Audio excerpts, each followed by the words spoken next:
bu orqada qolgan buvi bobolarni qabul qilmagan. Yo, ayb emas, aybi bo'lmagan.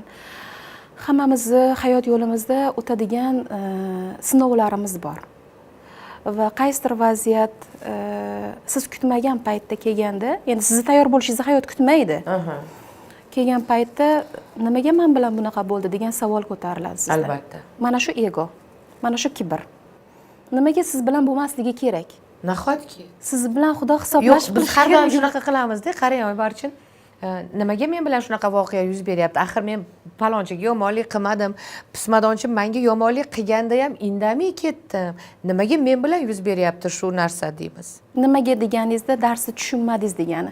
Ya'ni bu xuddiki 2 ni 2 ga qo'shsangiz 4 bo'lishini tushunmayapsiz degani. Ya'ni xuddi shunaqa bo'lish kerak edi, bo'ldi va qabul qilishing kerak deyilgan. Uni sababini qidirmasdan bo'ldi, demak men qabul qildim shu holat. Aynan shunday. Men onamga qayta-qayta buni kovlab, farzandimni o'tganini kovlab nima qilsam, onam har doim qo'rqib ketib, Xudoga isyon qilyapsan. Qanday bu narsani kovlaysan? Qabul qil, bo'ldi. Ya'ni qo'rqib ketyaptilarki, bu noroziligini orqasidan yana bir falokat tortolmasin deb. Va bo'ldi ham. Bir qizni oladigan bo'lsa 7 pushtini surishtirgin deyilgani bekorga emas. Chunki uni pushtida nima bor, avlodida nimalar bo'lgan, ya'ni uni tabiatida qaytarilmaydimi qanaqangidir yengiltakliklar yoki oilani buzishga bo'lgan qarashlar, buzg'unchi fikrlar yo'qmi degandek, oilani shunchalik muqaddas ko'rilgan va unga shu qadar diqqatli bo'lingan, o'zi butun Yevropa ham sharqdan o'rgangan-ku. Odob axloqda tarbiyani, lekin oxirgi yillardagi bo'layotgan voqealar deymizmi, rivojlanish deymizmi, qaysidir ma'noda ta'sirini o'tkazdi. Lekin bir paytlar Alisher Navoiy, Beruniylarni yetishtirib chiqargan onalar yana uyg'ona oladi va bu onalar hozir uyg'onishda. Ilohim uyg'onishsin. Shunday farzandlar dunyoga kelsin. Ilohim. Oybarcha, men yana tomoshabinlarimiz uchun ko'proq qiziqarli bo'lgan yo'nalishga qaytmoqchi edim. Ya'ni o'sha ota-onamiz, buvi bobomizdan kelayotgan norozilik, xafagarchilik, o'zini, atrofini qabul qila olmaslik bizni tanalarimizda, tanamizdagi ba'zi bir a'zolarda o'zini ko'rsatishligi. Masalan, tomog'im ko'p og'riydi. Men buni kasbim bilan bog'layman, sababki gapirish va shuning uchun ko'p og'riydi deb o'ylayman. Meni tomog'im nimadan og'riydi? Haligi aytdingizki, jigar bilan bog'liq muammolar bu ona bilan farzand o'rtasidagi muammolarni ildizi. Tomoq og'rig'ichi? Tomoq og'rig'i umuman o'zi tomoq sizni o'zingizni namoyon qilishga javob beradigan qism. Kreativligingizga javob beradigan qism. Bu yerda aynan ijodkorlikka javob beradigan 5-chakra, ya'ni 5-nafs darajasi joylashgan va mana shu yer orqali biz gapirish orqali o'zimizni namoyon qilamiz. Va ko'p narsalar ajdodda gapirilmagan bo'ladi. Va har siz darajaga o'sayotganingizda ishlanmagan programmalaringiz ongohingizdagi, hal qilinmagan vaziyatlaringiz bitta ko'tariladi. O'sha vaziyatda qaysidir joyda avlodingizda, misol liderlar bo'lgan, odamlarni boshlab yuradigan, rivojlanishga tortadigan insonlar bo'lgan. Buvim rahmatli shunaqa bo'lganlar. Mahalla ayollarini boshlab yurardilar, hattoki mahalla erkaklari ham opa deb kelib maslahat so'rardilar. Men shunchaki analiz qilyapman siz aytgan gaplarni. Hali 3-avlodda qaytariladi yoki 3-avlod deganingiz uchun. Men buvimlardan, chunki onam og'ir bosiq ayol bo'lganlar. Buvimda shunaqa haligi Dadangiz onalarimi? Onammi onalari. Onangiz onalari. Aynan onammi onalari. Hali jangarilikmi yoki haligi shiddatkorlik, chapanilik xususiyatlari bo'lganda ularda. Hozir gaplaringiz davomida tahlil qilib turib, shunaqa shekilli deyapman. Aynan o'sha qaysi joyda, misol ayni sizni yoshingiz bilan bog'liq vaziyatlarda xuddi shu vaqt, shu onda ularni qaysidir ma'noda gapirishga yo'l qo'yilmagan. To'sib qo'yilgan va buni bitta yashab o'tasizda siz. Yashab o'tib kengayasiz. Ya'ni gapirilmagan joyda birinchi rozi bo'lib, keyin gapirish yo'lini topasiz. Yo, endi ulardan farqli o'laroq men rosa gapiruvchanman. Kasbim ham aksiga olib shunaqa, aksigami yoki baxtga ko'rami demoqchimanki, haligi gapirilmagan gapim kam qolsa kerak, hattoki yo'q, sizni uzr gapingizni bo'ldimu, gapirish darajangiz hali butun dunyo eshitadigan darajaga kelmadi. Balki ular O'zbekiston kammi? kam. Rivojlanish deganda biz yashab turgan joyimiz, keyin qaysidir O'rta Osiyo darajasida, dunyo darajasida biz kosmos darajasida kengayishga kelganmiz. Va sizning vazifangiz faqat O'zbekiston bilan cheklanmaydi. Unda kosmosga olib chiqasiz o'zingiz. Aynan shu uchun gapirmaysiz bu gapni deb to'sqinlik qilishgan bo'lishlari mumkin. O'sha bitta aytilmagan fikr bugun o'zini ishini qiladi. Menda. Va sizda hislanib turib siz yana ham qattiqroq gapirishga harakat qilasiz. Mani ovozimni ko'proq odam eshitsin. Ko'pchilikda qalbiga yetib borsinki, to'g'ri yo'lga o'tsin degandek. Bu sizning vazifangiz, tanlanganlarda vazifa og'irroq bo'ladi, sinovlar ham og'irroq bo'ladi. Shunga yarasha o'sish ham shunga yarasha bo'ladi. Lekin bizning vazifamiz bizga berilgan sinovlarni qabul qilish Va missiyani ado etish. Tushunarli. Menimcha sizni kursingizga yozilsam kerak. Rahmat. Konsultatsiyangizga balki. Keyin yana bir narsa, sizni o'sha kuzatganimda shu narsani bildimki, o'sha ildizni topish bo'yicha alohida har bitta mijoz bilan ishlar ekansiz. Mijoz deyiladi sizlarda. Bizda shunaqa deyiladi. Mijoz bo'lsa, har bitta mijoz bilan o'sha aynan meni ovozimdagi muammoni raskopka deydi, hali kovlash deyiladimi? Aynan, raskopka ildizgacha kovlash degan. Ildizgacha bunga qancha vaqt ketadi va haqiqatda bundan yordam olganlar bormi? Albatta, oxirgi paytda raskopkamizdan juda katta natijalar olishyapti. Yaxshi ijobiy natijalar juda ko'p. Bitta raskopkaga kimgadir 2 soat ketadi. Kimgadir 3 soat. Chunki men sizni haligi fikr ulangan zanjir dedingiz-ku, mana shu zanjirlar qayergacha borishini topishim kerak. Uni 4 ta shablonda tekshirib chiqishim kerak. Va butun umrlik fikrlaringiz yuzaga chiqadimi? Uni tahlil qilib sizga ko'rsatib berib, destruktivlarni sekin qabul qildirib, ijobiyga sozlatib berishim kerak. Bu ko'p vaqtni oladi-da. Tushunarli. Yana sizni kuzatish jarayoni shu narsani bildimki, 5000 dan ortiq ko'mak ko'rsatilgan insonlar. Ularga aynan shu o'zaro munosabatlarmi yoki shaxsiy muammolar bo'yicha ko'mak ko'rsatilganmi yoki aralash bu yerda? Aralash ham kurslarda, ham konsultatsiyalarda. Lekin asosan konsultatsiyada o'sganman men va konsultatsiyada o'sgan masterga teng kelish oson emas deyman, chunki bittaga bitta odamni muammosini bitta yechib chiqasiz. Ham mayda ish, ham o'shanga yarasha natija hamda. Aynan shu uchun ham, misol uchun kursda aytaylik, siz jamoaviy o'qiysiz va 1 oyda keladigan darslarni 1 oy o'zlashtirasiz, 5 oy, 6 oyda natija kelishni boshlaydi siz hayotingizga. Lekin konsultatsiyada siz bitta dars olganingizdan keyin 1 oyda keladigan natijangiz kelishni boshlaydi. Chunki sizdagi bog'liqlik, to'xtatib turgan fikrlarni topib to'xtatamiz. Uni joyiga qo'yib chiqamiz. Aynan shu uchun konsultatsiyada natija tezroq. Hozirgi gapim sizga ozgina qo'polroq tuyulishi mumkin, lekin tomoshabinlarning ishonchi ham hozir men tomondada. Keling, bizni tomoshabin bilan birga ishontiring. Sizga borishim kerakligini men hozir ham xohlayapman, lekin men tomoshabin tomon bo'lganim uchun ular nomidan gapiryapman. Sizga borishim kerakligi meni ishontiring. Xo'p, konsultatsiya uchun demoqchisiz. Agar sizda oxirgi paytlarda baxtsiz hodisalar ko'paygan bo'lsa, ya'ni baxtsiz hodisalarga belgilar ko'paygan bo'lsa, oilada norozilik ko'paygan bo'lsa, farzandlarda kasallik ko'payayotgan bo'lsa, pulsizlik qayta qaytarilayotgan bo'lsa, o'zingizni qadr-qiymatingizni topa olmayotgan bo'lsangiz, jamiyatda o'rningizni topishga qiynalayotgan bo'lsangiz, bir ishni topishga qiynalayotgan bo'lsangiz deylik, ota-ona bilan munosabatlarda muammolar bo'lsa, yoki aytaylik turmush o'rtog'ingizni oilasida o'zingizni o'rningizni topa olmay, ular tomonidan ta'ziqlar bo'lsa, bu siz psixolog bilan ishlashingiz kerak degani. Hozir siz shunaqa ko'p sifatlarni aytib o'tdingiz, hech bo'lmasa 4 tasi har bitta odamda uchraydi-da. Demak, borish kerak degani bu. Yana bitta juda ham qiziq, ko'pchilikni qiziqtiradigan masala bu psixologiya orqali yoki deylik qandaydir treninglar, coachlar orqali qanday qilib pulni ko'paytirish mumkin? Men tushunmayman.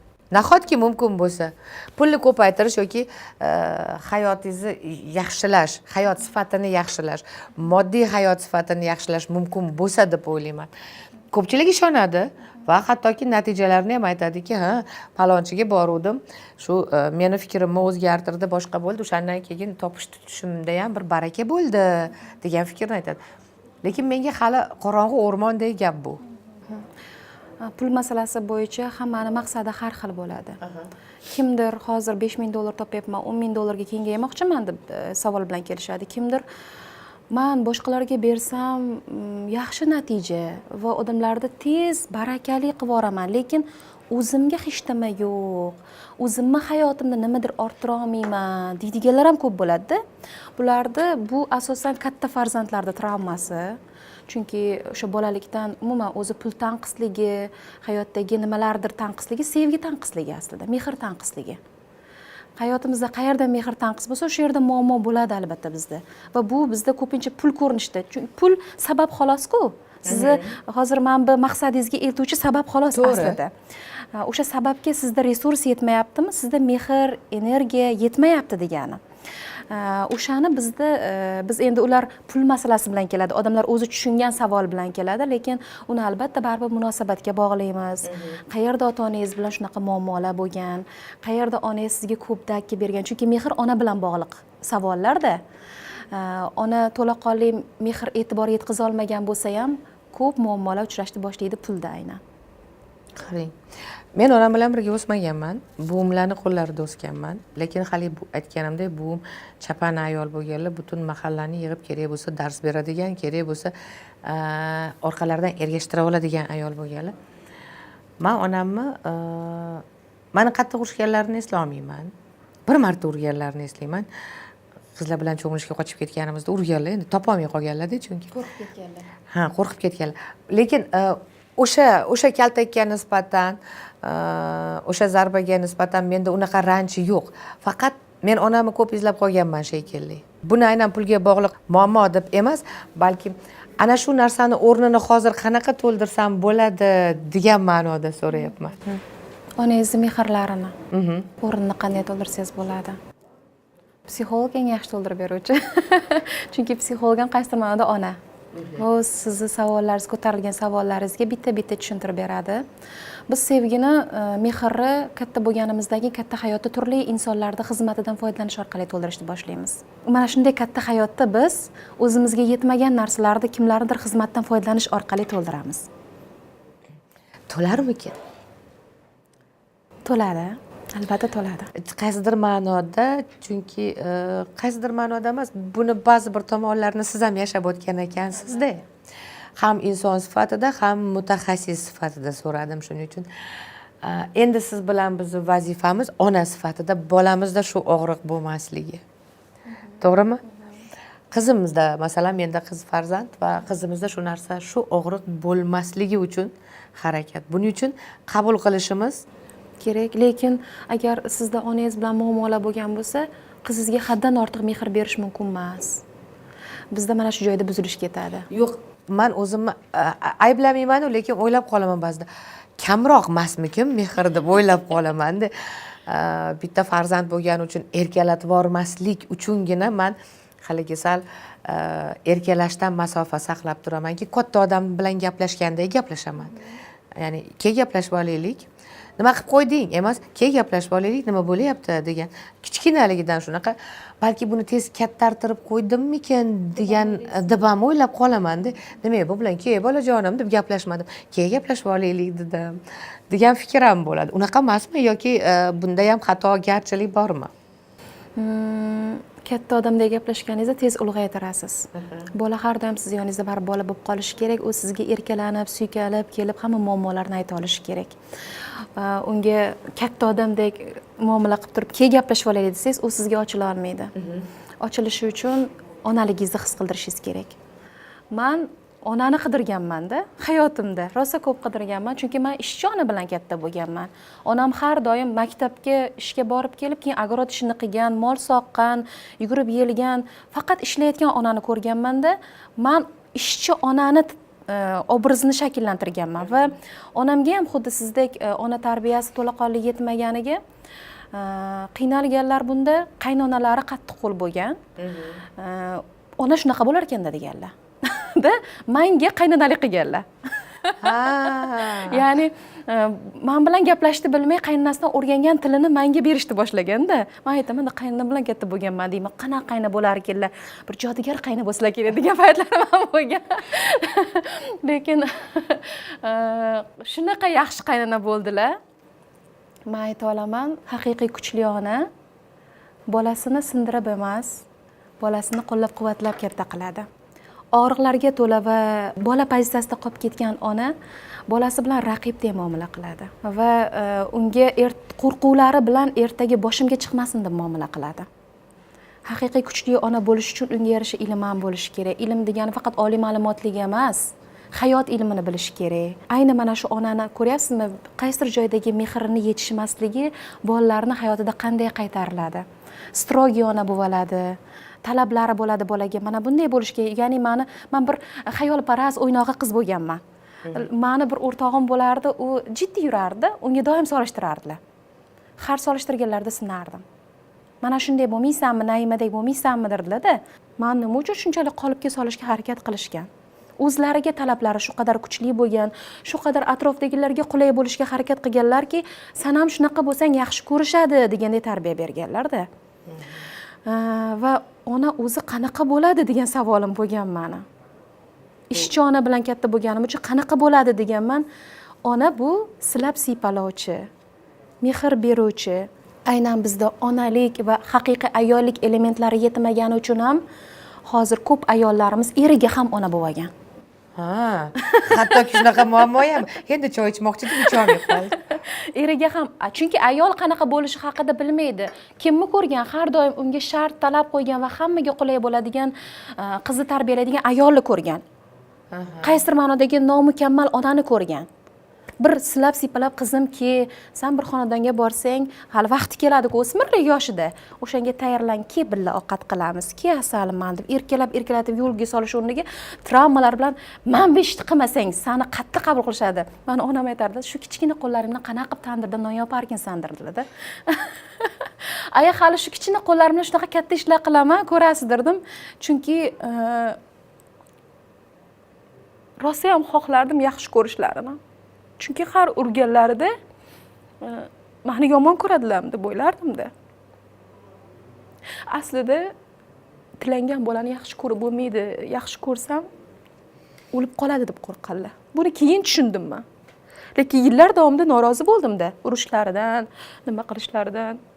Hayot berganlar uni mehr bera olmaganlar. Va bundan o'zlari ham afsus qiladilar. Men sizlarga kerak paytda kerak narsani bera olmadimmi, lekin onalarimiz bu uchun onalarimiz ham to'liq aybdor emas. O'zi bilgan tilda beradi. Imkon qadar ularga moddiy qandaydir narsalar yetmagan, bizni moddiyat bilan to'yintirishga harakat qilganlar.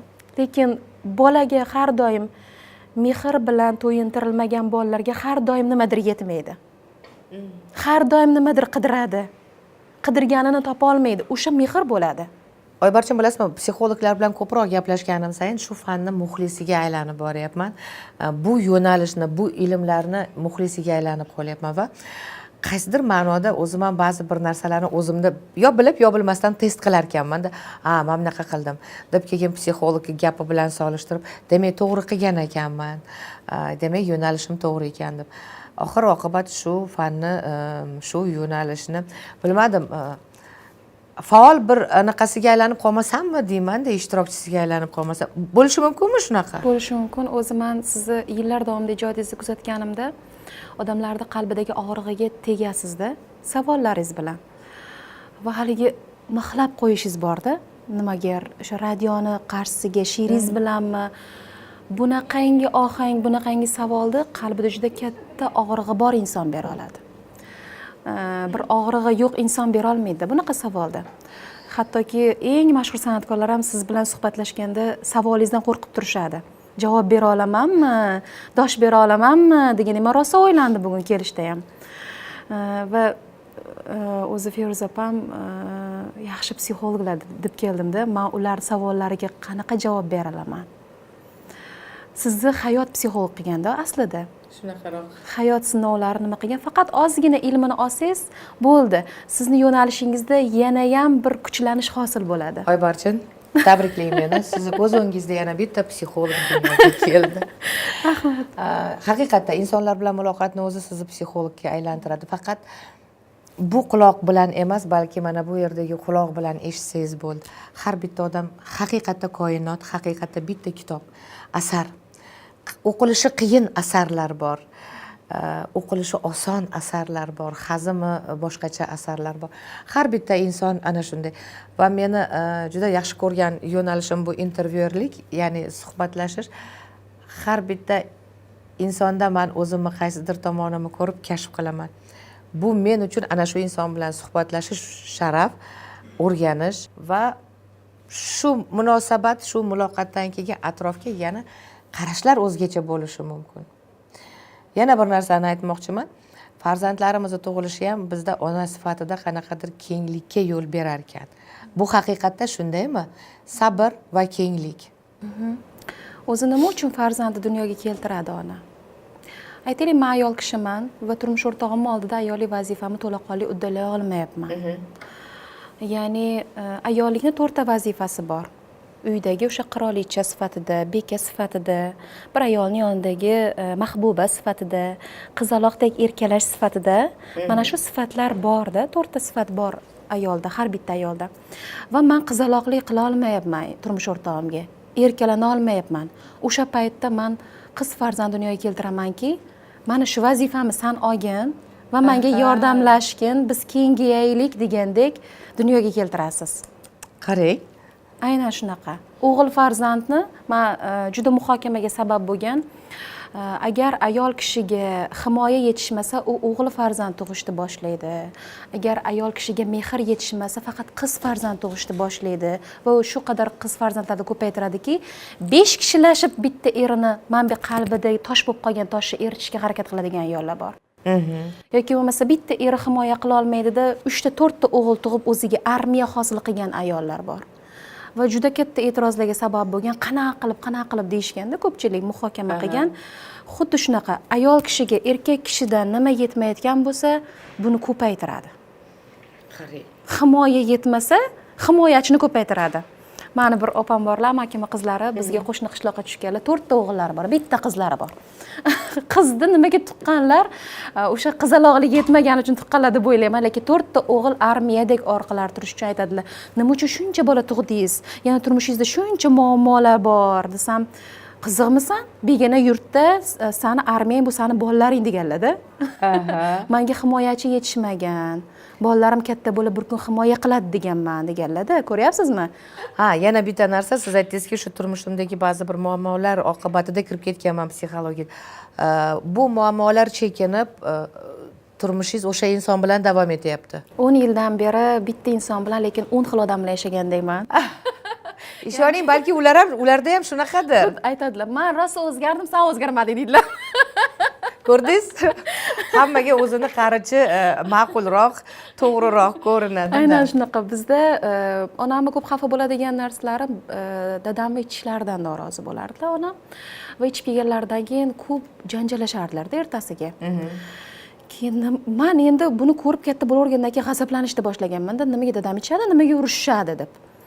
Keyin qarasam, dadalari ichib kelib onalarini urib kasal qilgan bo'lgan. Buni og'rig'i juda og'riqli bo'lganda onamga, onasini kasal bo'lganini ko'rish og'riqli bo'lgan. Menimcha bu video onam uchun juda og'riqli va ko'rish oson bo'lmaydi.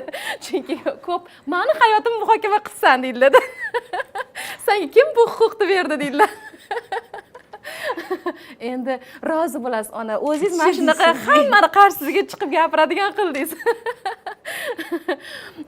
Va men erkak kishining ichishidan norozi bo'lganman.